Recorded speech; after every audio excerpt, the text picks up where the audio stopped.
Let me know if this setup sounds familiar. There's a character or multiple characters in a movie going to meet another character, often because they need help with something that will move the plot along.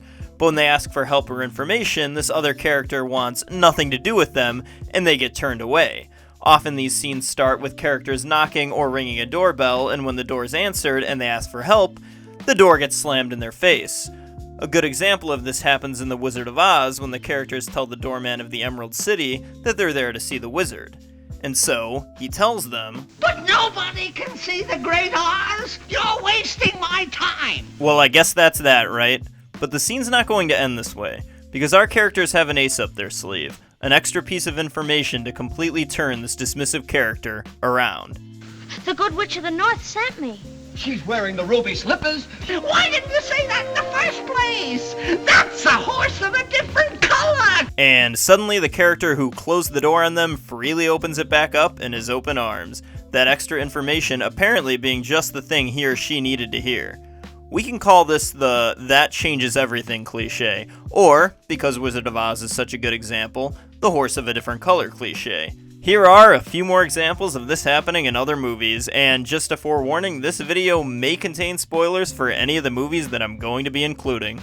Before going to another movie, let's first go again to The Wizard of Oz, where this same basic scenario plays out only a few minutes later. When it's finally time for the characters to see the wizard, a guard tells them that nobody can see the wizard at this time. Nobody can see the Great Oz, not nobody, not nohow! This is after the Wicked Witch of the West had just shown up and written "Surrender Dorothy" in the sky. So when they tell the guard that she's Dorothy, But she's Dorothy! The witch is Dorothy? that changes his mind. Well, that makes a difference.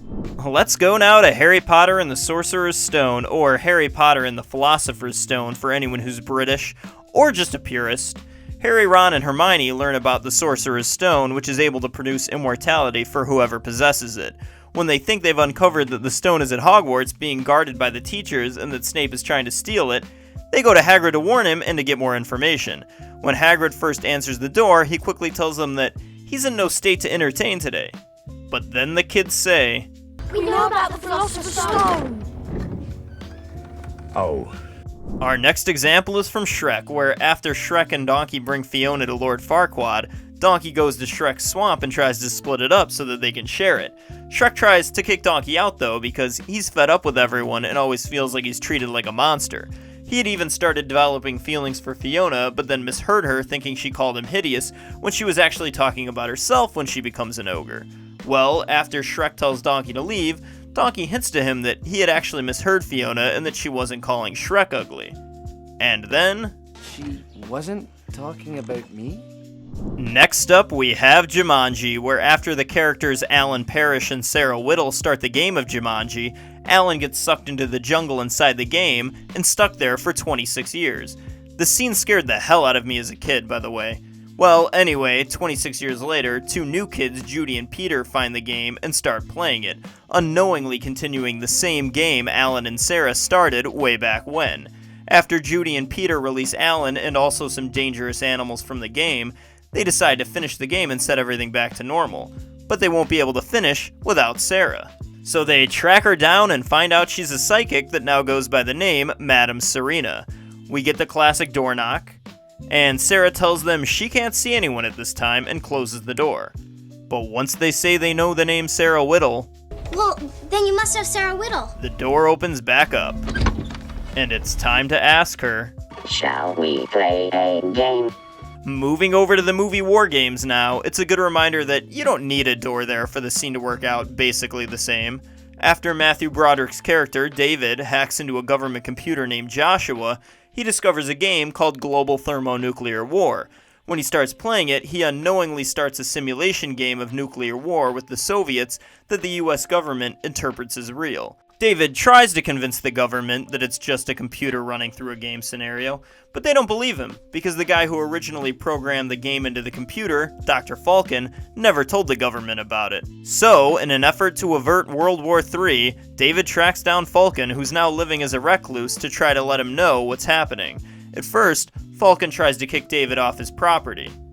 You're on my land and I didn't invite you. But then David says, I came because of Joshua.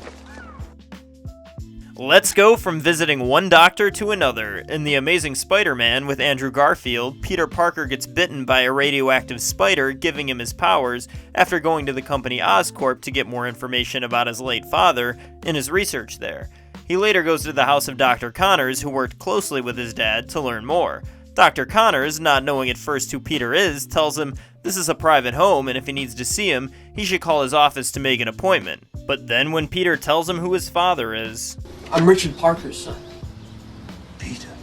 You know something that's always persuasive for people? Money. And that's exactly what happens in the 2018 reboot of Halloween. When two true crime podcasters go to Laurie Strode's home to ask to interview her, her home has heavy security around it, since she lives in fear ever since she survived that attack by Michael Myers on that Halloween night many years ago.